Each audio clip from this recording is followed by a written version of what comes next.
ओम शांति।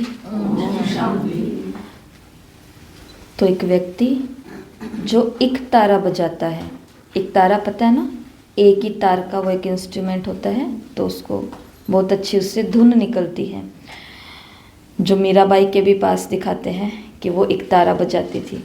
तो एक व्यक्ति बहुत अपने मगन अवस्था में एक तारा बजा रहा है और एक विद्वान उनके पास आते हैं और आकर के बोलते हैं कि ये जो तुम एक तारा बजाते हो और केवल प्रभु के प्रेम के ही गीत गाते रहते हो या प्रेम की ही धुन निकालते रहते हो, तो मुझे तुम प्रूफ दो कि तुम कितना उससे प्यार करते हो। तो बहुत देर तक उनका आर्ग्यूमेंट चलता है। वो कहता है कि मैं प्रेम को दिखा नहीं सकता हूँ, पर मैं उससे बहुत प्रेम करता हूँ। ये मेरी धुन में है, ये मेरे गीतों में है, ये मेरे बोल और मेरी कविताओं में और मेरे जीवन में है।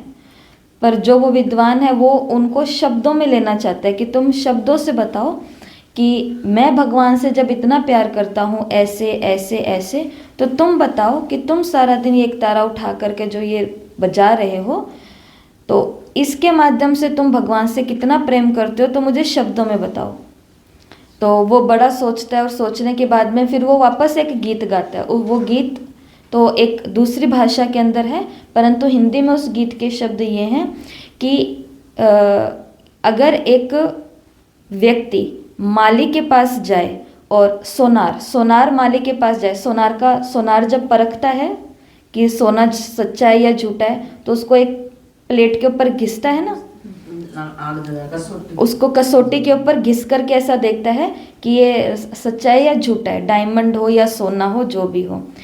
तो वो व्यक्ति अपने गीत के अंदर ये बात बोल रहा है कि अगर एक सोनार जिसकी कसौटी ये है परखने की कि वो घिस करके देखेगा कि असली है या नकली है, वो एक दिन एक माली के पास पहुंच जाए और माली को कहे कि तुम्हारे ये फूल असली है या नकली है, मुझे चेक करना है, और फूल को उठाए, बजाय सूंघने के, खुशबू से पता चल जाएगा असली है या नकली है, पर बजाय उसको सुगंध लेने के, क्योंकि उसकी सोनार की तो आदत है उठाना और घिसना, और अगर वो माली देख रहा है कि मेरे एक एक फूल को तोड़ा जा रहा है और उसे घिसा जा रहा है, क्या हाल होगी उस माली की, क्या हालत होगी उस माली का।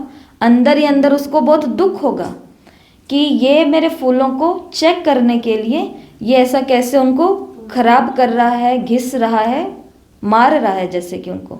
तो कहते जैसा अनुभव उस माली को होगा वैसा ही अनुभव अब मुझे हो रहा है जब तुम मुझसे ये पूछ रहे हो कि मैं भगवान से कितना प्रेम करता हूँ।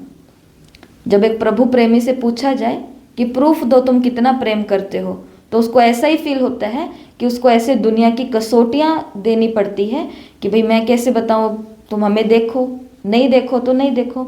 तो ऐसी कुछ चीज़ें दुनिया में महान व्यक्तियों के द्वारा बोली गई है कल हम सभी ने। तो ये कहानी हमने क्यों सुनी है, क्योंकि कल हमने बाबा के अलग अलग रूपों को देखा।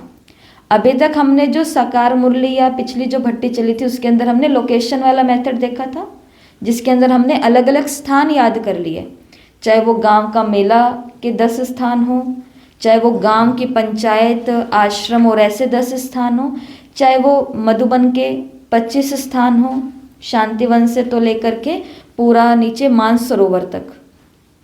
तो ये सब हमने स्थान देखे, परंतु स्थान क्या होते हैं,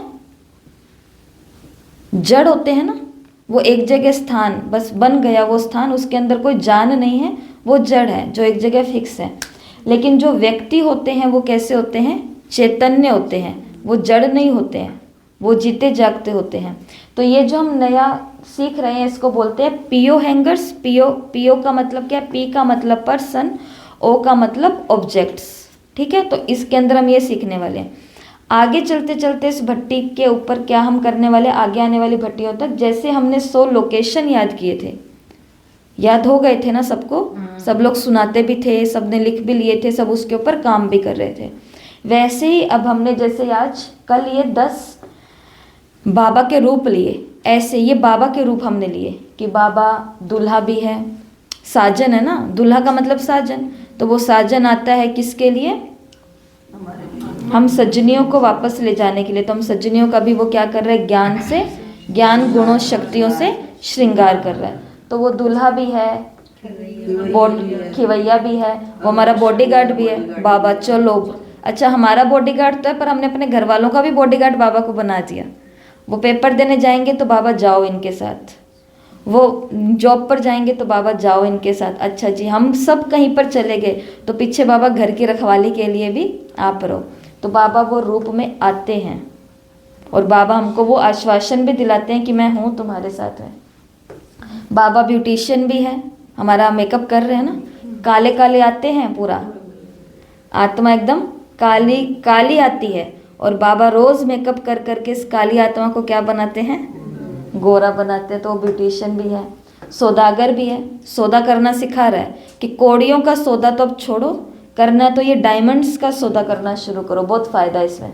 हमारा भाई भी है, जैसे माताएं, भाई का तो सबने कहानी भी सुनी हुई है ना, राजस्थान की कहानी है भक्ति मार्ग के अंदर, नानी बाई का मायरा, बहुत इसके ऊपर तो कथाएं चलती है, तो उसके अंदर भी दिखाते हैं। और यही गुण भगवान ने भगवान के रूप में भी दिखाया है सब लोगों को, लेकिन वो भगवान जब पिता बन करके आता है तो उस समय भी वो हमारा क्या बनता है, भाई बनता है। जैसे माताएं बोलती है, कोई किसी का पति उसको परेशान कर रहा है पवित्रता के लिए, तो वो माताएं अपना अनुभव बताती है कि मैंने तो बाबा आपको भाई बना लिया।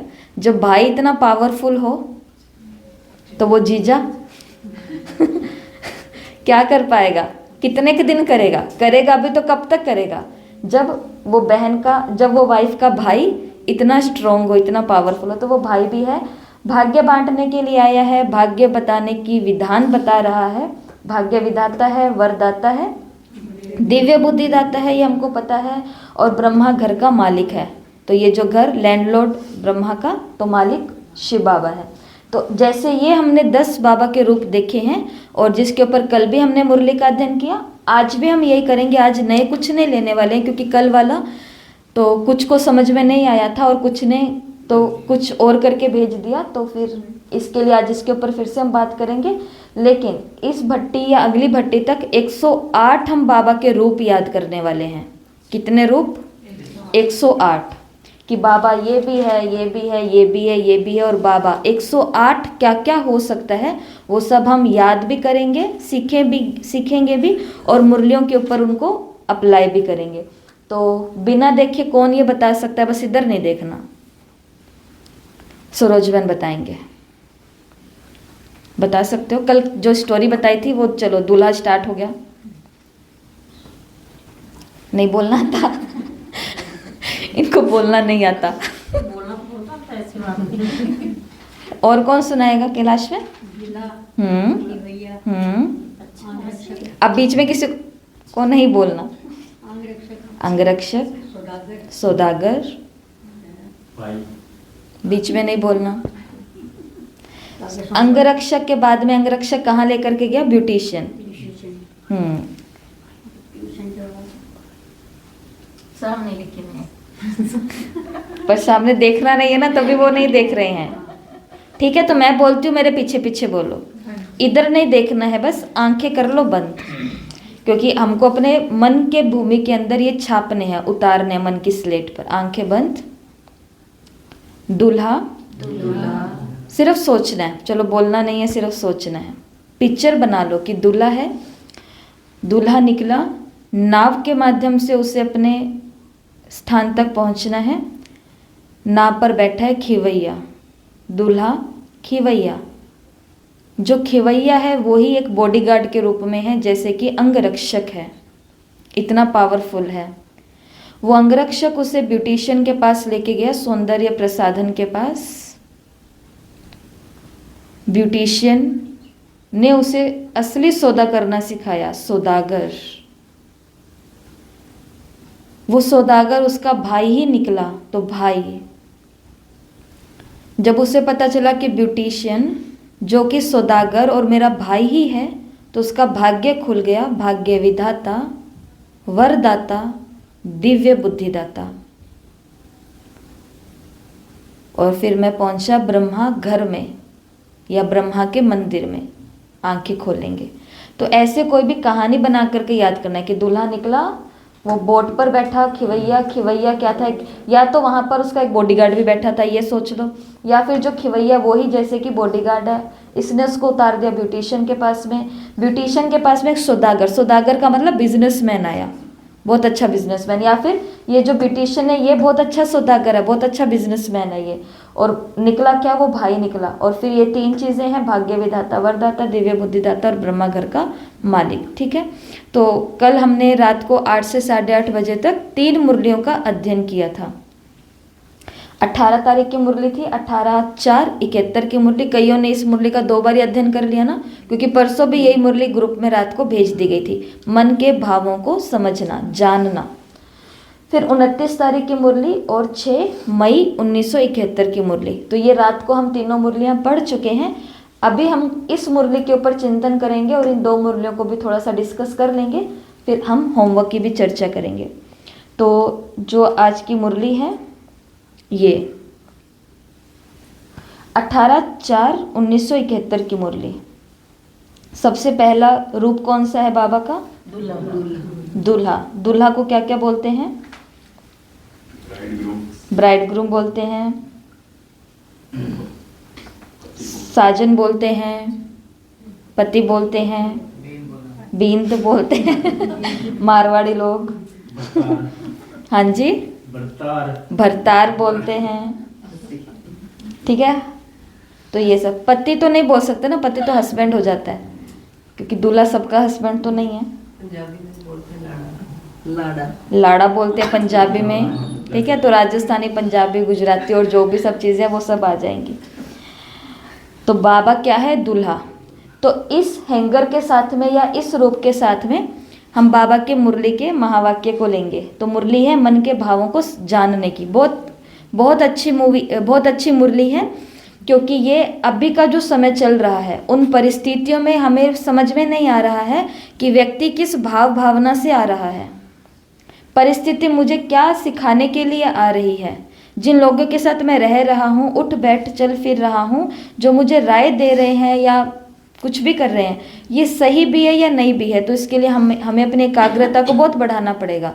तो उससे हमारे पास क्या आ जाएगी? मन के भावों को परखने की, जानने की शक्ति आ जाएगी। परखना अलग चीज़ होता है और जानना स्पष्ट हो जाता है, सब समझ में आ गया। तो मुरली बहुत अच्छी है। मुरली के अंदर बाबा ने कहा, जो स्वयं मन मना भव की स्थिति में स्थित हैं, वे औरों के भी मन के भाव को जान सकते हैं। तो देखो, दूल्हा आया मेरे पास। दूल्हा कौन है? शिव बाबा। दूल्हा मेरे पास आया और आकर के बोला, मैं दुल्हन हूँ ना, वो दूल्हा है तो मैं दुल्हन, वो साजन तो मैं सजनी, वो राम तो मैं सीता, वो शिव तो मैं पार्वती। तो उन्होंने धीरे से आकर के मेरे कान में बोला कि अगर तुम्हें मन के भावों को जानना है तो उसके लिए तुम्हें मन मना भव की स्थिति में स्थित रहना होगा। अगर तुम्हें औरों के मन के भावों को जानना है तो तुम्हें मन मना भव स्थिति में स्थित रहना होगा। आगे इस मुरली के अंदर है, इसी वाक्य के अंदर हम डिटेल समझ लेते हैं थोड़ी। कोई भी व्यक्ति आपके सामने आए तो मन मना भव की स्थिति में स्थित होकर उसके मन के भावों को स्पष्ट समझ सकते हो। क्योंकि जब मन मना भव स्थिति सूक्ष्म स्थिति बन जाती है तो सूक्ष्म स्थिति और सूक्ष्म भाव को समझ सकते हैं। तो ये प्रैक्टिकल अनुभव करके देखना। मन मना भव स्थिति में स्थित हो जाओ, मन सोचना बंद हो गया है, व्यर्थ, और पहले से ही आइडिया लगाना, और एकदम बाबा की याद में स्थित हो गया है, उस भाव के अंदर डूब गया है। तो बाबा ने कहा ये प्रैक्टिकल करके देखना कि सामने वाले के सूक्ष्म भाव हैं वो भी आप जान जाओगे।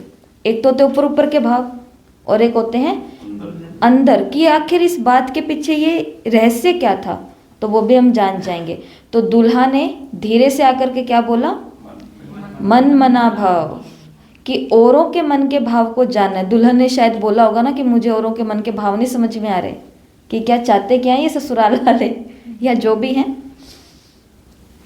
या बाराती घराती जो भी हैं। तो शिव बाबा जो साजन के रूप में हैं, उन्होंने आकर के बोला कि मन के भावों को जानना है तो तुम्हें मन मनाभव स्थिति में स्थित रहना होगा।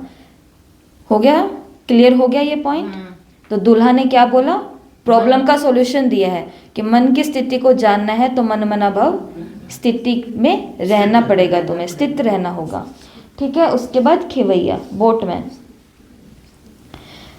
तो मुरली में आगे बाबा बोलते हैं सफलता स्वयं आपके सामने आएगी। जब हम मन मनाभव में रहेंगे ना, तो उसके रिजल्ट आगे आगे मुरलियाँ लिंक कर रही हैं कि सफलता स्वयं आपके सामने आएगी, संपत्ति लगानी नहीं पड़ेगी, संपत्ति आपके सामने स्वयं ही स्वाहा हो जाएगी। संपत्ति हमें आकर के बोलेगी कि यूज मी, प्रकृति हमें आकर के बोलेगी, प्रकृति दासी बनती है। वो क्या सतयुग में होनी है? सतयुग में तो ये मालूम भी नहीं पड़ेगा कि प्रकृति के ऊपर विजय प्राप्त करने से हमें प्राप्ति हुई है, लेकिन अभी इतना पुरुषार्थ करते हो, प्रकृति के ऊपर विजय होने का, उस पर विजय का फल व प्राप्ति श्रेष्ठ जन्म में देखेंगे। प्रकृति आपके सामने आपको अधीन नहीं बनाएगी, लेकिन अधिकारी बनकर प्रकृति के कर्तव्य को आप लोग देखेंगे। तो बोटमैन है, बोटमैन ने हमको क्या बोला? एक राय तो दूल्हा ने दे दी, दूल्हा ने राय दी कि मन मनाभव में स्थित रहोगे ना, तो तुम औरों के मन के भाव को जान सकते हो, चाहे वो भाव सूक्ष्म ही क्यों ना हो। ठीक है, बोटमैन ने हमको फिर आगे बताया कि देखो, अगर मन मनाभव में तुम स्थित रह लिए ना, तो संपत्ति हो चाहे प्रकृति हो, ये तुम्हारे आगे खुद को स्वाहा करने के लिए आएंगे। सत्युग में प्रकृति तुम्हारी दासी नहीं बनेगी, क्योंकि वहां पे तो नॉलेज ही नहीं है। यहाँ पर क्योंकि हम प्रकृति जीत बन रहे हैं, तो जैसे बाबा ने अव्यक्त मुरलियों में कहा है कि भूकंप आएगा, सुनामियाँ आएंगी, ये होगा, ये होगा, ये होगा, लेकिन बाबा ने बोला पानी तुमको रास्ता दे देगा। भूकंप आएगा, बिल्डिंग घर टूटेगा, धरती फटेगी, परंतु जहाँ इतनी दूर में मैं बैठी हूँ, अगर मैं प्रकृति जीत हूँ तो इतनी दूर में बैठी हूँ, तो वो घर जो जमीन फटेगी ना, वो यहाँ तक की फटेगी। इधर वाला जाएगा और इधर वाला भी जाएगा, परंतु जहाँ पर मैं हूँ वो बच जाएगा। या फिर पानी की लहर आएगी, पानी की लहर आएगी, भूतों को अपने अंदर समा लेगी, विनाश कर देगी, लेकिन मेरे लिए जो पानी की लहर आएगी वो एक धक्का मार करके चली जाएगी और मैं दूर कहीं पर जा करके आराम से सेट हो जाऊंगी। ये बाबा ने मुरलियों में बोला है। तो बोटमैन ने हमको क्या कहा कि अगर हम मन मनाभाव बन गए ना, तो ये प्रकृति और संपत्ति को हमें लगाना, संपत्ति को हमें लगाना नहीं पड़ेगा, संपत्ति हमारे आगे खुद स्वाहा होने के लिए आएगी। और दूसरा, प्रकृति हमारी क्या बन जाएगी? देखो, बाबा तो बोलते हैं प्रकृति दासी बन जाएगी, पर इसका असली भाव ऐसा नहीं कि प्रकृति दासी बन जाएगी। दासी बन जाने का मतलब क्या होता है? हमें नुकसान नहीं पहुंचाएगी, कि प्रकृति हमारी मददगार बन जाएगी, क्योंकि प्रकृति माँ भी है ना। जैसे अब सुबह सुबह आते हैं, ठंड बहुत है, घर से रजाई से नहीं निकला जाता, मगर पता ही नहीं चलता। लेकिन जो बाबा की याद में है, उनको पता भी नहीं चल रहा कि हम उठ भी गए, स्नान भी कर लिए, हु करते करते आ भी गए, हु करते करते बैठ भी गए, सब कुछ हो गया। जब निकलते शायद हु भी ना हो, तो एक बार निकलते तो लगती ठंड, तब लगती है, फिर उसके लेकिन बाद मन मना भाव में स्थित है ना। हाँ, फिर वो यूँ सोचते हैं कि बाबा के मुरली सुनने जाना, जल्दी से तैयार हो जाए, जल्दी से पहुंच जाए, वरना साकार मूल्य निकल जाएगी और लेट हो जाएंगे, ऐसा। ठीक है, तो इसका दासी बनाने का भाव ये नहीं कि सारा दिन उससे हमको कोई काम कराना है। दासी बनाने का भाव है कि वो हमें समझेगी, प्रकृति हमें समझेगी, प्रकृति हमें मदद करेगी, प्रकृति हमें सहारा देगी, प्रकृति हमें मोटिवेट करेगी। हमने कुछ खाना छोड़ दिया और प्रकृति हमारी मदद करेगी उसका त्याग करने में। प्रकृति को मददगार हम ऐसे बनाएंगे। छोड़ना तो दुनिया में बहुत कुछ चाहता है। जैसे हमने पहली भट्टी का संकल्प लिया, दूध से बनी हुई चीज़ों को छोड़ना है, दूसरी भट्टी का भी संकल्प लिया, संकल्प ने नियम बनाया कि दूध से बनी हुई चीज़ों को छोड़ना है। जिन्होंने प्रकृति को अपना दोस्त बना लिया, जिन्होंने प्रकृति को अपना साथी बना लिया, जिन्होंने प्रकृति को अपना मददगार बना लिया, उन जो दूध कल तक बहुत अच्छे से सर्दियों का तो वेट कर रहे थे कि कब वो गोभी के और आलू के और पनीर के और ये परांठे आए और थोड़ा मक्खन मलाई निकाले, सर्दियों का तो इंतज़ार कर रहे होते हैं, तब अच्छे से रज के खाएंगे। पर किसको पता ड्रामा अनुसार कि सर्दियाँ आनी थी और ये नया नियम लागू होना था। लेकिन जिन्होंने प्रकृति को अपना दोस्त बनाया, प्रकृति उनको मदद कर रही है, प्रकृति उनको मदद कर रही है, उनकी हेल्प कर रही है, as a friend, as a helper, या कुछ भी हम बोलें, साथी बन करके। तो ऐसा खिवैया ने हमको राय दिया कि संपत्ति को तुम्हें लगाना नहीं पड़ेगा, संपत्ति तुम्हारे, मांगना मूंगना कुछ नहीं पड़ेगा, संपत्ति तुम्हारे सामने आएगी और प्रकृति तो तुम्हारी क्या बन जाएगी। और याद रखो उस अंतिम समय के लिए, प्रकृति दासी भी किसकी बनेगी? जो पहले प्रकृति जीत बनेंगे। जो कल की मुरली में बाबा ने बोला राजा बनना है, इन कर्म इंद्रियों का। 5 कर्म इंद्रियां हैं और 5 ज्ञानेंद्रियां हैं, यही हमको विकारों की तरफ आकर्षित करती है। तो इस प्रकृति पर बनना पड़ेगा बोटमैन। फिर आगे आगे कौन है? अंगरक्षक। अंगरक्षक है।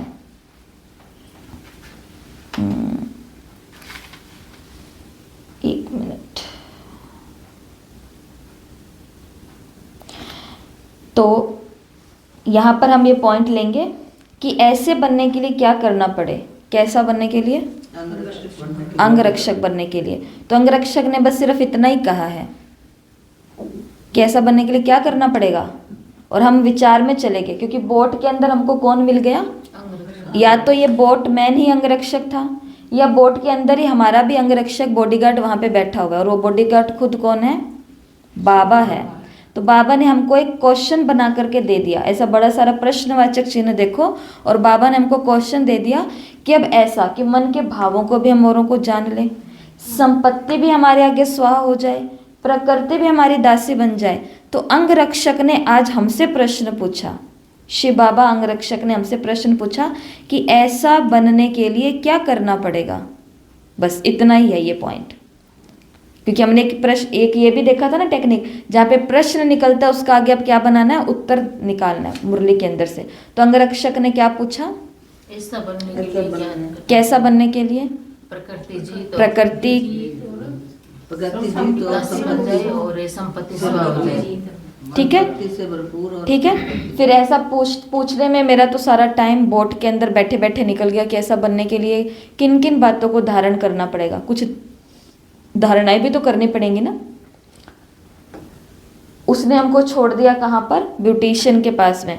जैसे हम ब्यूटिशियन के पास गए तो हमारा तो एकदम से कमाल ये हो गया कि जो हम सोच रहे थे, जैसे कोई सोचता है कि मेरे चेहरे पर आजकल पिंपल्स बहुत हो रहे हैं, तो मुझे क्या करना चाहिए।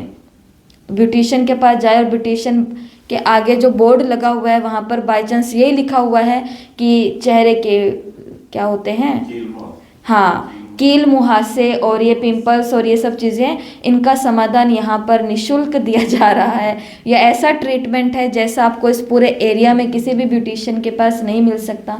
तो हमें तो बहुत कमाल हो गया। हम तो प्रश्न ये सोच के आ रहे थे जो अंगरक्षक ने दिया कि ऐसा बनने के लिए क्या करना पड़ेगा। और जैसे हम ब्यूटिशियन के पास गए तो इसने हमको बोल दिया कि भाई अगर आपको ये चाहिए तो एक तो आपको रूहानियत धारण करनी पड़ेगी,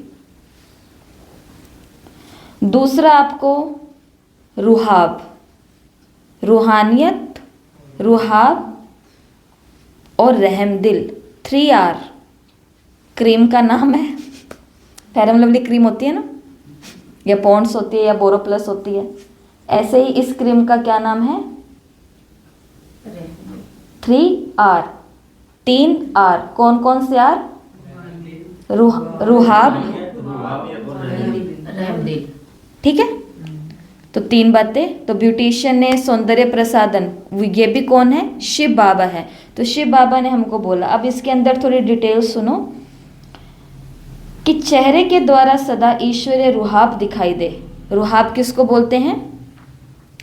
जैसे वो नशा जो होता है ना, कोई बहुत पैसे वाला है, कोई बहुत सब तरह से भरपूर सभ्यता वाले हैं, या कोई बहुत भक्ति वाले भी हैं, इतना बड़ा सारा तिलक लगाते हैं, और फिर उस हाँ, और फिर उससे भी पता चल जाता है कि ये इस कुल के हैं, ये इस कुल के हैं, ये इस कुल के हैं ना। तो ऐसा, तो चेहरे से क्या दिखाई दे? सदा ईश्वरीय रुहाब दिखाई दे, सर्विस में रहमदिल दिखाई दे,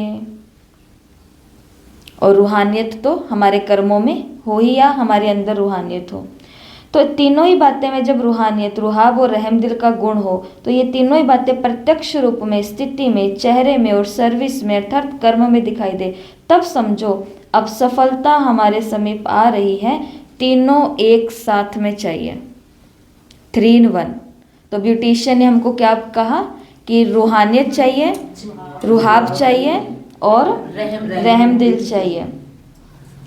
स्थिति कैसी होनी चाहिए? रूहानियत वाली। चेहरे में क्या होना चाहिए? ईश्वरीय रुहाब होना चाहिए, और सर्विस और कर्म में क्या होना चाहिए? रहमदिल होना चाहिए। ठीक है। फिर उसके बाद में तो वहाँ पर एक बिजनेसमैन भी आ गया, या तो यही बहुत अच्छा बिजनेसमैन है या फिर वहाँ पर एक बिजनेसमैन आ गया। बिजनेसमैन ने आकर के, हम तो बैठे हैं क्रीम लगवाने के लिए ब्यूटिशियन के पास, रहम दिल की, रूहानियत की और रुहाब की। पीछे से एक बिजनेसमैन आता है या फिर वो ब्यूटिशियन ही बहुत अच्छा बिजनेसमैन है, आकर के हमारे कान में धीरे से बोलता है, क्या बोलता है? महानता लाने के लिए आपको ज्ञान की महीनता में जाना पड़ेगा। महानता लाने के लिए आपको ज्ञान की महीनता में जाना पड़ेगा। महान बनना है तो महीनता में जाना पड़ेगा ही, कोई और ऑप्शन ही नहीं है। बाबा ने कहा ना कि सागर के ऊपर ऊपर लहरें में होंगे तो वहाँ पर क्या मिलेंगी? सिर्फ मछलियाँ ही होंगी, ऊपर दिख जाती है मछलियाँ आती जाती। लेकिन अगर रतन चाहिए तो कहाँ जाना पड़ेगा? रतन हमारे लिए ऊपर नहीं आएंगे, गहराई में हमें उतरना पड़ेगा का मतलब अब इसके बाद कोई ऑप्शन नहीं है। जैसे हम बहुत बारी उदाहरण आपको देते हैं, किसी को डायबिटीज़ हो गया है तो पहले डॉक्टर बोलता है कि आपको करेले का जूस पीना चाहिए, आपको रोज़ सैर करनी चाहिए, आपको मीठा बिल्कुल बंद कर देना चाहिए या कम कर देना चाहिए। वो कहता है कि चलो ठीक है कोई नहीं, तो वो सैर भी नहीं कर रहा, करेला भी नहीं और ये भी नहीं।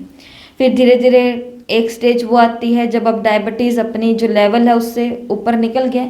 अब वो डॉक्टर के पास गया रिपोर्ट लेकर के कि डॉक्टर साहब ये तो 300-400 तक हो गया, अब क्या करना है? अब डॉक्टर बोलता है अब आपको ये छोड़ना ही पड़ेगा, अब आपको ये पीना ही पड़ेगा, अब आपको रोज़ 1 घंटा सैर करनी ही पड़ेगी का मतलब अब आगे पीछे अब और कोई चारा ही नहीं है, कोई ऑप्शन नहीं है, बस यही है।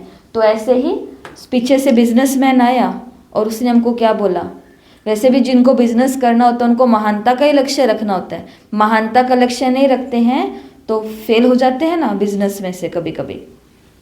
तो इसके लिए महान बनना है तो क्या लानी पड़ेगी? महीनता। किस में? ज्ञान में। ऊपर ऊपर का ज्ञान तो समझ में आ गया, रूहानियत, रुहाब, रहम दिल। अब इसकी गहराई में उतरना है। रूहानियत, मेरी स्थिति रूहानियत हो। रुहाब, मेरे चेहरे पर पूरा दिन वो दिखना चाहिए लोगों को। और सर्विस में और कर्मों में क्या होना चाहिए? रहम, करुणा, दया। तो डिटेल्स में बाबा ने बताया जितना जितना ज्ञान की महिमा में जाएंगे उतना अपने को महान बना सकेंगे। महानता कम तो ज्ञान की महीनता का भी कम अनुभव करेंगे। तो अपने को चेक करो, महान आत्मा का कर्तव्य क्या होता है वो सदा स्मृति में रखो। वैसे भी महान आत्मा उसको कहा जाता है जो अपने जीवन से महान कर्तव्य करके दिखलाते हैं। महान किसको कहा जाता है? जिनके कर्म महान होते हैं। महात्मा गांधी जी का नाम क्या था? मोहनदास करमचंद गांधी, ये उनका था असली नाम, पिता का उनका जो जोड़ा हुआ नाम है। लेकिन उन्होंने कुछ ऐसे देश के लिए, लोगों ने समझा कि कुछ अच्छे कर्म किए, महान कर्म किए, तो लोगों ने उनको नाम दिया महात्मा गांधी। महान प्लस आत्मा, तो महान बनना है तो बाबा ने कहा कि महान कर्म भी करके दिखाने पड़ेंगे। अगर कोई साधारण कर्तव्य करे तो उसको महान आत्मा। सब बीके अमृत वेले उठते हैं 4 बजे, हम भी उठते हैं। सब फिर नहा धो करके अपने सेंटर पे मुरली सुनने जाते हैं, हम भी जाते हैं। सब फिर दिन में एक बारी कोई सेवा भी कर लेते हैं, कोई बहनों ने कुछ बोल दिया या फिर कहीं पर कोई प्रदर्शनी लगी हुई है या फिर आपको कहीं पर कोर्स कराने के लिए भेजा है या आपको मुरली सुनाने के लिए यहाँ बुलाया, जो भी है, तो थोड़ी सेवा भी कर ली जो बाकी सभी भी बीके कर रहे हैं। शाम को 6:30 बैठ करके नुमा शाम भी कर लिया जो बाकी सभी भी बीके कर रहे हैं। बिना लहसुन प्याज का भी खाना खा रहे हैं जो बाकी सभी भी बीके कर रहे हैं। तो महान काम हमने क्या किया?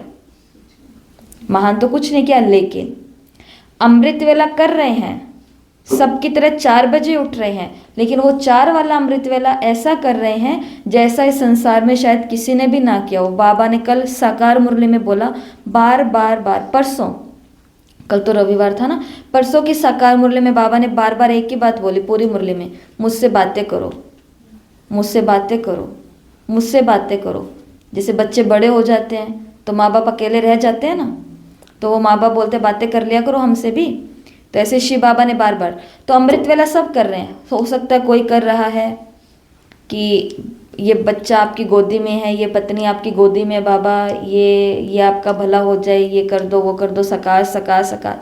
अमृत वेले देने का काम नहीं होता है, अमृत वेले लेने का होता है। तो उस समय हो सकता है कि कोई ऐसा टेंशन के साथ अमृत वेला कर रहा है कि झुटका आना तो दूर की बात है, शायद पलक भी नहीं झपक रही हो। रीढ़ की हड्डी जैसे बैठ गई तो कर्म वही होंगे, लेकिन उस कर्म में क्या करनी है? महानता। सेवा सब लोग कर रहे होते हैं, लेकिन सेवा के अंदर रूहानियत होनी चाहिए, शांति होनी चाहिए, मौन होना चाहिए।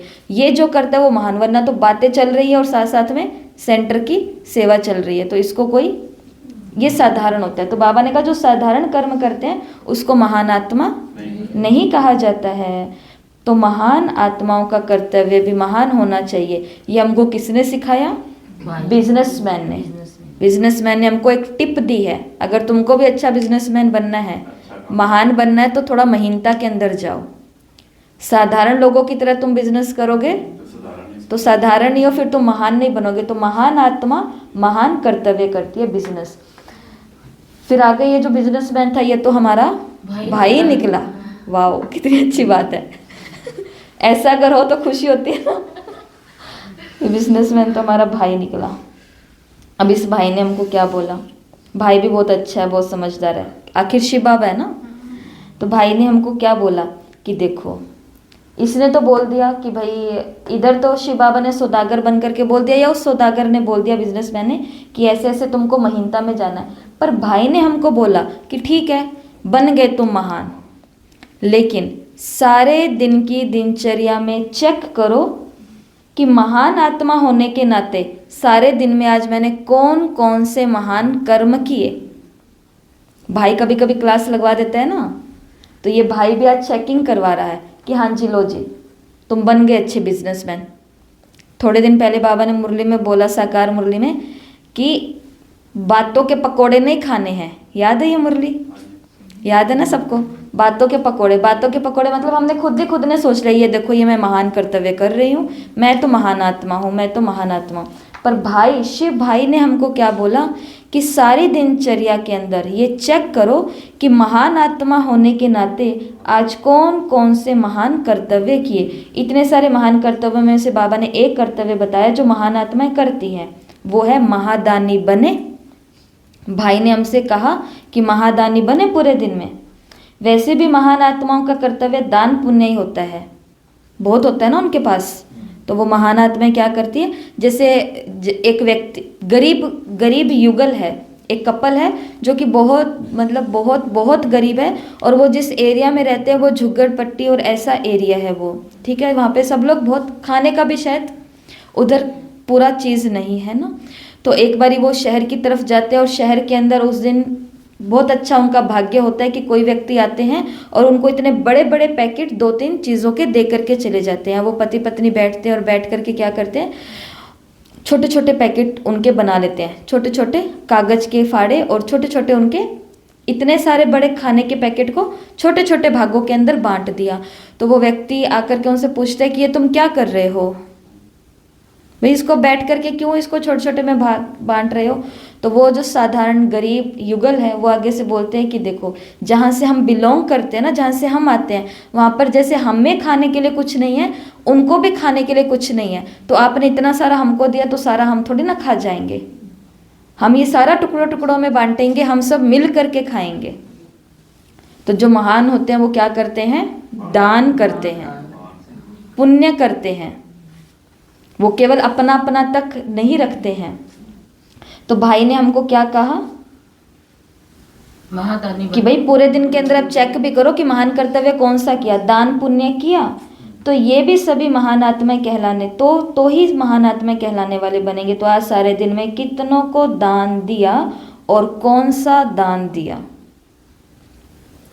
तो भाई ने क्या कहा कि चार्ट रखो, एक तो अपना चेकिंग करो कि दान करते भी हो कि नहीं करते, और फिर देखो कि दान कितनों को दिया, कितनी आत्माओं पर मैंने रहम किया या दान किया, और कौन सा दान दिया, गुणों का दान दिया, शक्तियों का दान दिया। ये तो बाबा आगे अभी बोलेंगे मुरली के अंदर भी, वो आप मुरली पढ़ेंगे तो आपको और भी, पर ये मुरली तो हम यहीं पर ही कर लेंगे। इस मुरली से आपको घर पे जाके कुछ भी नहीं करना पड़ेगा, ये पूरी मुरली लाइन से चल रही है, एक भी लाइन मुझे लगता है कि छूट नहीं रही है, आगे से आगे जुड़ती जा रही है मुरली।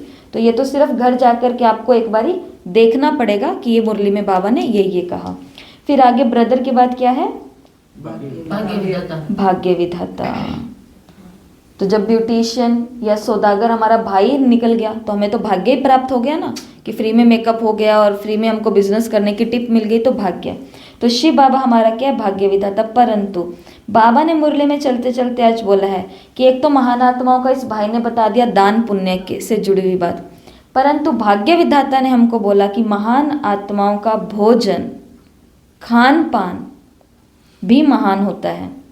और बाबा सिर्फ स्थूल खाने पाने की बात नहीं कर रहे हैं, स्थूल में भी देखो कोई महान व्यक्ति होता है, कोई बहुत बड़े संत हैं, साध्वी हैं, महात्मा जी हैं, पीएम हैं या प्रेसिडेंट है या जो भी होते हैं, कोई भी महान व्यक्ति को लोग उसके खाने पीने से, आहार और व्यवहार से ही चेक करते हैं कि ये खाते क्या हैं और कैसे खाते हैं।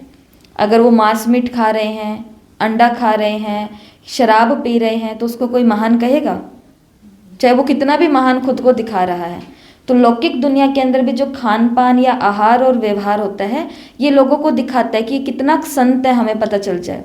साधु संत महात्माओं का ऐसे तो पता चलता है जिनका खाने के ऊपर बिल्कुल संयम होता है। लेकिन बाबा ने कहा तो जैसे महान आत्माएं जो होती है लौकिक दुनिया में, खान पान उनका महान होता है, वैसे ही देखना। तो भाग्य विधाता ने हमको क्या बोला कि वैसे देखना कि आज हमारी बुद्धि का भोजन महान रहा। भाग्य विधाता ने क्या बोला कि बुद्धि का भोजन महान रहा। जैसे उन लोगों का भोजन महान रहता है, कुछ भी चीज़ नहीं खाते, वो पैकेट की चीज़ें खाते हैं, वो जो महान लोग होते हैं, रेडी पर खड़े होके नहीं खाते। रेडी पर खड़े होके खाना या कुछ भी, जीभ लपाई और कुछ भी बैठ गए, कहीं पर भी बैठ गए। वो बताते कि करने जा रहे थे ये और करने निकल गए कुछ और। तो ऐसा नहीं होता है। बे टाइम नहीं खाते हैं, वो तो आपको उस दिन बता भी दिया था कि हमारे शरीर का क्या सिस्टम बना हुआ है। अगर हम अपनी प्राण शक्ति को केवल खाने का और पचाने का ही काम देते जाएंगे तो वो इलाज, तभी तो कितने भी आप अनुभव करके देख लो, जो ये चाहता है कि मुझे तो बिल्कुल स्वस्थ होना है 6 महीने के अंदर अंदर, वो सिर्फ ये चीज़ करके देख लो और कुछ नहीं। ये हम अपने अनुभव से बता रहे हैं। एक तो ये दूध और दूध से बनी हुई चीज़ों को छोड़ दो, दूसरा 16 घंटे का उपवास, ये 2 भी चीज़ें कर लो, आपका शरीर अपने आप ही आपको अंदर से इतना लाइट और इतना क्या बोलते हैं, बीमारियों से मुक्त लगने लगेगा। एक तो मिल्क, मतलब डेयरी प्रोडक्ट्स जितने भी हो गए, मतलब सिर्फ दूध नहीं है इसके अंदर, दूध से बना हुआ सब कुछ है, घी वगैरह, और घी से तो बहुत कुछ बन जाता है, खोआ होता है, मतलब मिठाइयाँ तो भूल जाओ, संगम युग की मिठाइयाँ ख़त्म हो चुकी है, क्योंकि मिठाइयाँ बिना घी मावा के और इनके तो नहीं बनती, कोई 1-2 बनती होगी शायद, जैसे बूंदी बनती है, रिफाइंड में बना सकते हैं। तो ऐसा, क्योंकि अभी तक हमने मैदा नहीं लिया ना। जिस दिन मैदा आ गया कि मैदा और मैदे को भी छोड़ दो तो बेसन की, हाँ ठीक है, अगर जिस दिन ये हो गया ना कि वैसे है ये कि मैदा चिपक जाता है, और उस दिन भी आपको बोला था कम, बहुत कम कर दो, बहुत रेयर चांस में कोई टोली बन गई, कोई भोग बन गया, बस इसके लिए रखो। क्योंकि देखो सब लोग संयम नहीं कर पाते हैं, परंतु इसके कारण हम अपने संयम के कारण दूसरों का, वैसे तो होना यही चाहिए कि जो व्यक्ति खुद शराब नहीं पीता वो दूसरे को भी नहीं करता, जो खुद अंडा नहीं खाता वो दूसरे को भी नहीं खिलाता, होना तो यही चाहिए। इसलिए हमने भी बुक ऑर्डर की है, 3 बुक मंगवाई है, जिसके अंदर वो मिठाइयाँ हैं, वो सब्जियां हैं, वो खाना है, वो आहार है जो बिना दूध और दूध से बनी हुई चीज़ों के होता है, बिना मैदे के होता है। क्योंकि जब हम सीखेंगे तभी तो आपको खिला पाएंगे ना। तो एक तो मिल्क, डेयरी प्रोडक्ट्स, और दूसरा क्या कहा, 16 घंटा उपवास। 16 घंटा उपवास कोई बड़ा है ही नहीं। रात को आप 8 बजे खाओगे, 7 बजे 7 बजे, 6:30 7 बजे हम ORC गए, ORC जा करके हमने देखा, सब लोगों का नहीं देखा, पर ORC के जो वासी हैं, जैसे मधुबन निवासी ORC वासी हैं, तो उनका क्या होता है कि 6 से लेकर 6:30 बजे उनका भोजन लग जाता है कि अब कर लो अपना खाना, स्व इच्छा है, जो अपने शरीर को भाई बिना दवाइयों के ठीक करना चाहता है। बाकी आप दवाइयाँ लेते जाओ, दवाइयाँ कम नहीं होने वाली है। आप देख लो पिछले साल आपकी दवाइयों से आज की दवाई कम हुई है या 1-2 गोलियाँ बढ़ी है, तो वो तो बढ़ेंगी। कारण उसका यही है कि अंदर जो इलाज करने वाली शक्ति बैठी है उसको तो केवल हम पचाने का ही काम दे रहे हैं ना। हाथ टूटता है किसी व्यक्ति का डॉक्टर क्या करता है, सिलाई थोड़ी ना करता है, डॉक्टर खाली प्लास्टर लगा करके छोड़ देता है ताकि हाथ की मूवमेंट ना हो। अब हाथ अपने आप अंदर से हड्डी जुड़ेगी, हड्डी अपने आप अंदर से कैसे जुड़ती है, क्योंकि अंदर की जो प्राण शक्ति है वो इसको जोड़ रही है। तो ऐसे ही है, अंदर ही एक डॉक्टर बैठा हुआ है, जिस डॉक्टर का नाम क्या है, प्राण ऊर्जा, प्राण शक्ति, हीलिंग पावर जिसको बोलते हैं। परंतु वो एक समय में एक ही काम करेगा, या तो वो पचाएगा या फिर वो इलाज करेगा। ये दोनों काम है। हम उस दिन आपको बताया कि अनाज को पचने में कितना समय लगता है, 18 घंटे लगते हैं। सुबह भी अनाज खा लिया, दोपहर को खाया, इतने में तो 5-6 घंटा भी पूरा नहीं किया, इतने में दोपहर में और हमने खा लिया, फिर रात को भी हमने 9-10 बजे तक खा लिया। तो ये बाबा की मुरली ऐसी ही है कि महान व्यक्तियों का भोजन भी कैसा होता है, महान होता है। तो जिसको चाहिए कि मुझे अपनी गोलियां ख़त्म करनी है, जैसे डायबिटीज़ के अंदर होता है, डायबिटीज़ के पेशेंट 2 प्रकार के होते हैं। एक तो वो होते हैं जिनको अपने जीन से मिला है, जिनके माता पिता को या इनको था तो उनको भी हो गया। दूसरे डायबिटीज़ वाले कौन से होते हैं, जिनका खाने का रूटीन सही नहीं है, रोज़ 1 बजे खाते हैं, कभी 3 बजे खा लेते हैं, कभी 4 बजे खा लेते हैं, कभी 2 बजे खा लेते हैं, कभी 1 बजे खा लेते हैं। इसलिए हमारे शरीर की एक घड़ी है, क्लॉक चलती है, बॉडी क्लॉक जिसको बोलते हैं ना, या जो भी बोलते हैं, तो उसके हिसाब से काम करना चाहिए। खैर बाबा ने बोला कि ऐसे ही हमको क्या देखना है कि हमारी बुद्धि भी क्या महान भोजन खा रही है, शुद्ध भोजन स्वीकार किया। जैसे देखो महान आत्मा कहलाने वाले अशुद्ध भोजन स्वीकार करते हैं तो उनको देख करके सभी क्या कहेंगे, कहेंगे कि अरे क्या ये महान आत्मा है। तो आप अपने को चेक करो कि आज हमारी बुद्धि द्वारा कोई भी अशुद्ध संकल्प का भोजन स्वीकार तो नहीं किया। तो भाग्य विधाता ने हमको भोजन की टिप दी कि बुद्धि के द्वारा कैसा भोजन करना है, शुद्ध। आज एक और बात, मैं चाहे फ़ोन द्वारा सुनने वाले हैं, चाहे सामने आप सब सुनने वाले हैं, 31 दिसंबर या 1 जनवरी को जो पेपर होने वाला है 71 की मुरलियों का, 53 मुरलियाँ हैं ना लगभग, तो इस बारी हल्का एक ये चीज़ कर दिया जाएगा। पिछली बारी तो कहीं से भी प्रश्न आ गए थे ना, मतलब मुरली में कहीं से भी प्रश्न आ गए तो आपको थोड़ा डिफिकल्ट लगा, लेकिन इतना आश्वासन आपको दिलाते हैं कि यहाँ पर जो भी पॉइंट डिस्कस की जा रही है, अगर जिसने ये क्लासें ढंग से सुन ली और ढंग से नोट बना लिए, रोज के होमवर्क कर लिए, वो पास तो हो जाएंगे। क्योंकि मुरलियों के अब जो प्रश्न आएंगे वो सिर्फ उन्हीं में से आएंगे जो यहाँ क्लास में डिस्कस किए जा रहे हैं। इसलिए जो होमवर्क नहीं करते हैं वो अपने नोट्स बनाना शुरू कर दो। यहाँ पर जल्दी से नहीं लिखा जाता है, तो घर जाके फिर से रिकॉर्डिंग चलाओ, एक एक पॉइंट लिखना शुरू करो। तो ये बात याद रखना कि प्रश्न कहाँ से आएंगे, जो मुरली के पॉइंट यहाँ पर चर्चा की जा रही है, और यहाँ पर कौन से पॉइंट चर्चा किए जाएंगे, जो बहुत मुरली के एकदम कीवर्ड्स है, जिसके ऊपर पूरी मुरली आगे टिकी हुई रहती है। भाग्य विधाता के आगे वरदाता। तो वरदाता ने आगे चल करके हमको बोला, वरदाता का मतलब क्या होता है, वैसा वरदान देना, सबको ब्लेसिंग देना। तो मुरली के अंदर बाबा ने ये कहा है कि सुख देना और सुख लेना, ये लक्ष्य रखो। तो कौन सा वरदाता ने हमें भी मास्टर वरदाता बना दिया, और क्या वरदान देना है सबको, सुख देना है और सुख ही लेना है। मैं आपको सुना देती हूँ बाबा की ये महावाक्य पूरे। जो महान आत्मा होते हैं उनके व्यवहार अथवा चलन से सर्व आत्माओं को सुख का दान देने का लक्ष्य होता है। क्योंकि यहाँ पर बाबा ने दान की बात की ना, फिर दान में भी बाबा ने कौन सी बात की, ज्ञान, दान में बाबा ने कोई बात नहीं की, यही बात हो रही है अभी। तो दान में कौन सी दान करना है, सुख का दान देने का लक्ष्य होता है। वो सुख देता है और सुख लेता है। तो ऐसे अपने आप को चेक करो कि महान आत्मा के हिसाब से आज के दिन कोई को भी दुख दिया व लिया तो नहीं। पुण्य आत्मा का कार्य क्या होता है, पुण्य अर्थात किसी भी चीज़ को देना जिससे उस आत्मा की आशीर्वाद निकले, इसको कहते हैं पुण्य आत्मा का कर्तव्य। तो पुण्य किसको कहा जाता है, जिससे किसी की क्या मिले, हमको आशीर्वाद मिले, दुआ मिले। और कभी कभी वो मुख से नहीं मिलेगी, ऐसा नहीं कि हर व्यक्ति आकर के हमें बोलेगा कि आपका थैंक्स, आपने हमारे लिए इतना अच्छा किया, नहीं। कभी कभी व्यक्ति जिस घड़ी हम उनके लिए अच्छा कर रहे हैं उसी घड़ी उन्होंने हमारे लिए दे दी दुआएं, कि कितना हमको सुख दे रहे हैं, मिल जाती है ऑटोमेटिक। ये तो अंदर का काम चलता है, सूक्ष्म चीज़ें सारी की सारी। तो वरदाता ने क्या सिखाया हमको? सुख देना और सुख लेना। और पुण्य का काम क्या होता है? किसी को भी सुख दिया और उनकी क्या मिल जाए? आशीर्वाद मिल जाए। ये पुण्य आत्मा का कर्तव्य होता है। और दूसरा लास्ट है दिव्य बुद्धिदाता। दिव्य बुद्धिदाता का मतलब क्या होता है? जिसने हमारी बुद्धि को कैसा बना दिया हो? डिवाइन, दिव्य, देवताओं के जैसी, इस संसार से थोड़ा अलग। तो दिव्य बुद्धिदाता शिव बाबा ने हमको बोला कि हिंसा नहीं करनी है तुमको क्या बनना है? देखो दिव्य कहाँ से शुरू होता है? डी से शुरू होता है ना। तो इस पॉइंट में बाबा ने कहा है मुरली के अंदर कि तुमको डबल अहिंसक बनना है। डी से डी याद रहेगा आपको।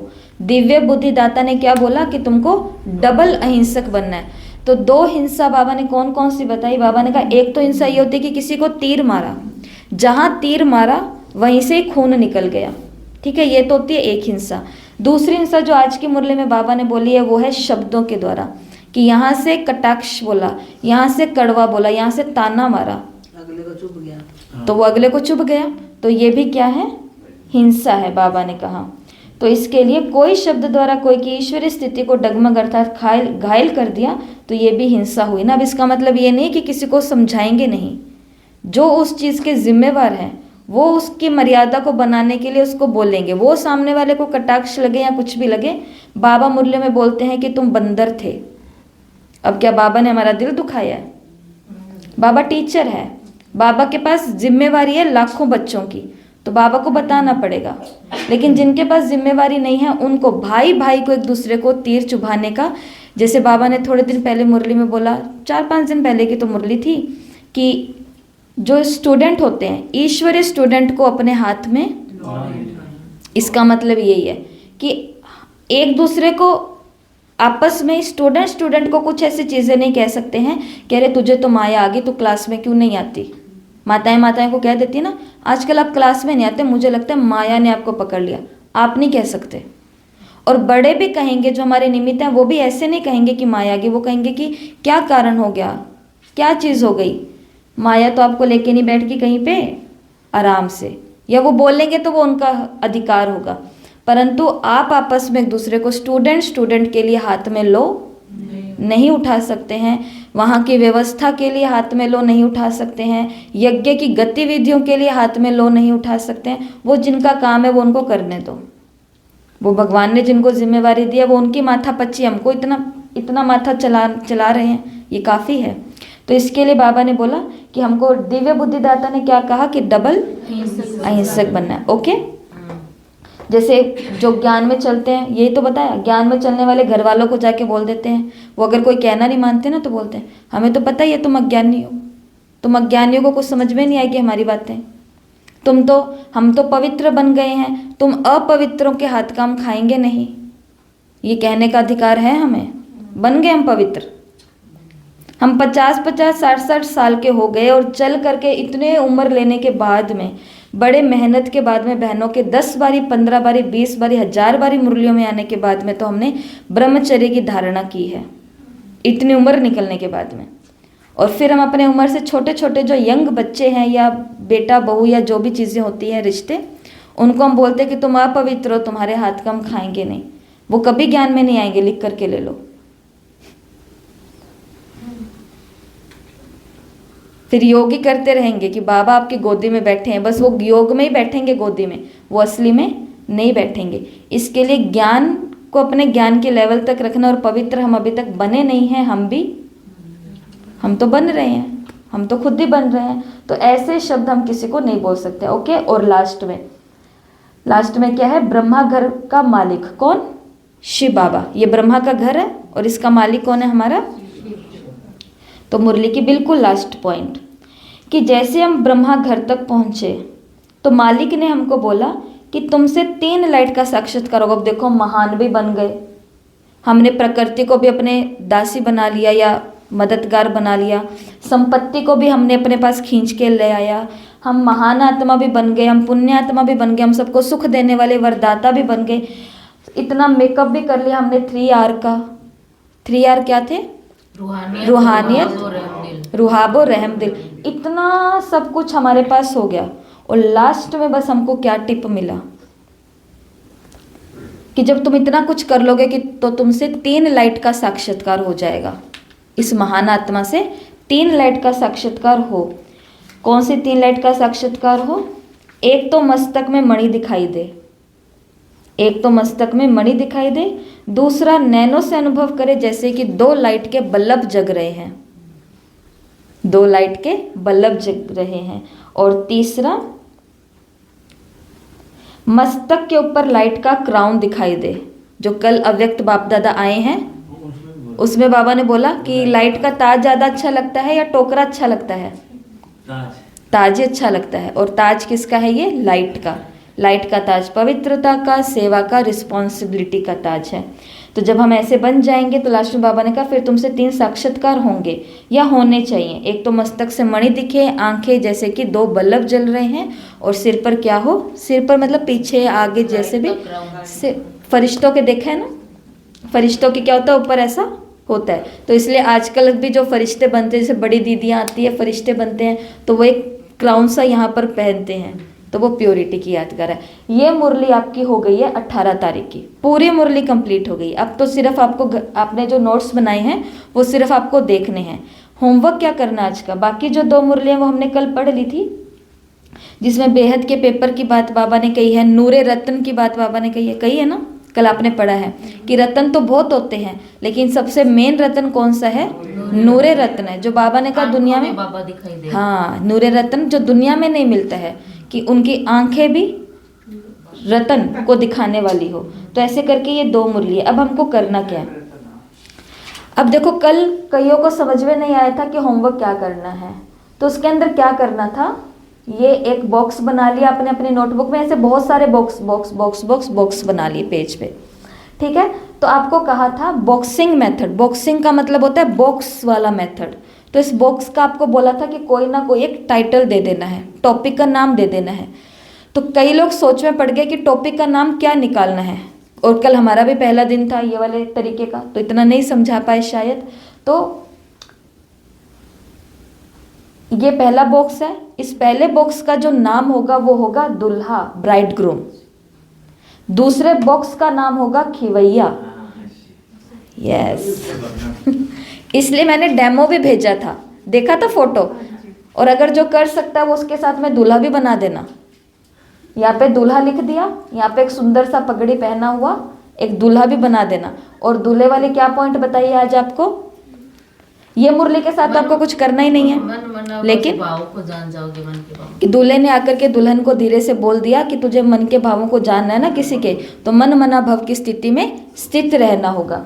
तो ऐसे, परंतु इस मुरली के साथ करना चाहो जो भी पॉइंट आपके पास नोट है, ऐसे बॉक्स बना लेना। बॉक्स का टाइटल दे देना दूल्हा, खिवैया, अंगरक्षक, ब्यूटिशियन, सौदागर, भाई, भाग्य विधाता, वरदाता, दिव्य बुद्धिदाता और ब्रह्मा घर मालिक, ब्रह्मा के घर का मालिक, ठीक है।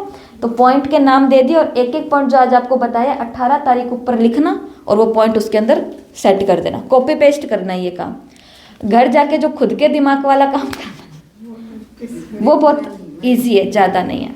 बड़ा नहीं देंगे आपको, छोटा देंगे। बड़ा देती हूँ ना तो होमवर्क के नहीं भेजते हैं फिर, इसलिए छोटा छोटा देंगे। तो अब ये 29 तारीख की मुरली है और 6 मई की मुरली है। 5 और 5 टोटल हो गए 10। तो 1 से लेकर के 5 तक इसके हैंगर उठाना, पीओ हैंगर, और 6 से लेकर के 10 तक इसके हैंगर उठाना, ठीक है। जैसे दूल्हा, खिवैया, अंगरक्षक, सौंदर्य प्रसाधन और सौदागर, ये 5 बॉक्स इस मुरली के साथ में बनाना, और 5 के नाम ऊपर ऊपर लिख देना, खिवैया ये लिख दिया। अब मुरली बहुत छोटी छोटी, ये दोनों मुरली बड़ी थी ये वाली, तभी तो आपको आज पहले ये करवाई है ना। 6 पन्ने की मुरली है ये वाली, ये तो 2-2 पन्ने की छोटी है। तो इस मुरली को पढ़ना, बस 5 पॉइंट आपको निकालने हैं इस मुरली से, और वो 5 पॉइंट को इन 5 के साथ जोड़ करके बॉक्स के अंदर लिख देना है। फिर 6 से लेकर के 10 तक ये वाले डब्बे बनाने हैं, इसके बॉक्स बनाने, डब्बे इसके बॉक्स बनाने हैं। ऊपर लिख देना है भाई, भाग्य विधाता, वरदाता, दिव्य बुद्धिदाता और ब्रह्माघर मालिक लिख देना है। और इस मुरली के सिर्फ 5 ही पॉइंट उठाने हैं, 5 ही पॉइंट उठाने हैं और वो 5 पॉइंटों को इनके साथ जोड़ना बन रहा है, जैसे भी बन रहा है उठाना और उस अलग अलग बॉक्स के अंदर लिख देना। बस ये छोटा सा काम आज आपको दिया है। ये वाला काम तो कॉपी पेस्ट करना है इस मुरली का। तो अच्छे अच्छे बॉक्स बनाना, प्यारे प्यारे 10 पर अपने अपने हेडिंग डाल देना और 10 पॉइंट आपको गरम गरम हलवा यहाँ से मिल ही गया है, वो सिर्फ उसके अंदर सेट करना है। घर जाके इन 2 मुरलियों के साथ काम करना है। बस आज का होमवर्क इतना सही है। 5 पॉइंट इसके, 5 पॉइंट इसके। कहानी बना के लिखना है। वो तो बहुत अच्छी बात है, कहानी बना करके लिखो। मैंने भी कल लिखे थे। कहानी बना करके ऐसे लिखे थे, कोई बीच में। हाँ ऐसे करना है, ठीक है, लिखे हैं, बहुत अच्छा। ये देखो दिखाना, वो आपने बताया ना आज इसके लिए। आगे से सही करो। ये देखो, ये इन्होंने अपने वो फ्लैश कार्ड मेथड जो था ना कि छोटे छोटे पेपर पर अपने अपने चिट्स तैयार कर लिए और इनको देख लो अटैच भी कर लिया कि ये 1 मुरली का हो गया या 3 मुरलियों का एक साथ हो गया। तो ये बहुत काम आते हैं। बस ये थोड़े से बड़े हो तो और भी अच्छा लगेगा, शब्द बड़े बड़े हो, ठीक है। और जो 8 से लेकर के 8:30 बजे स्टडी स्टार्स का जो एक हमारा संगठन है उसके अंदर सबको ही ज्वाइन होना है। मुरली पढ़ना अनिवार्य, होमवर्क करना आपकी खुद की इच्छा है, करोगे तो आपको पेपर के अंदर मदद मिलेगी। और पेपर तो खैर हद की बात है, हम तो बेहद के पेपरों की तैयारी कर रहे हैं, ये तो खेल है। मुरली को जितना अब हमको कोई काम नहीं करना। कल कमलेश भाई ने बहुत अच्छी बात की कि दीदी फ़ोन हमारे पास होता है, 3-3 मुरलियाँ इसके अंदर आई होती है, फ्री हुए मुरली कोई भी निकाले और पढ़नी शुरू कर दी। और करना क्या है, और कुछ नहीं करना है। तो इसलिए कल उस क्लब के अंदर सबको बताया गया कि पहले करनी आंखें बंद, बिंदी, शिव बाबा, 5-6 बातें खुद को कहनी है। I am spiritual memory master, Murli is my friend, I am master Muralidhar, I trust my memory supports me. ये मैंने बोला और आपको पीछे पीछे संकल्प दिया था कल। फिर आंखें खोलो और अपनी मुरली पढ़ना शुरू करो। सभी इकट्ठे मुरली पढ़ेंगे 8 से लेकर के 8:30 बजे तक। और फिर 8:30 बजे हमने बोला कि अभी आंखें फिर से बंद कर लो, रिलैक्स हो जाओ, जो पढ़ा उसको केवल हल्का सा याद करो और छोड़ दो, बस अब कुछ नहीं करना उसको। अंदर गया सारा मार, अब अगली मुरली को देखेंगे, क्योंकि हमने तो कल की पढ़ाई पढ़ ली ना पहले दिन ही। तो ये आज का काम है, ठीक है जी। ओम शांति।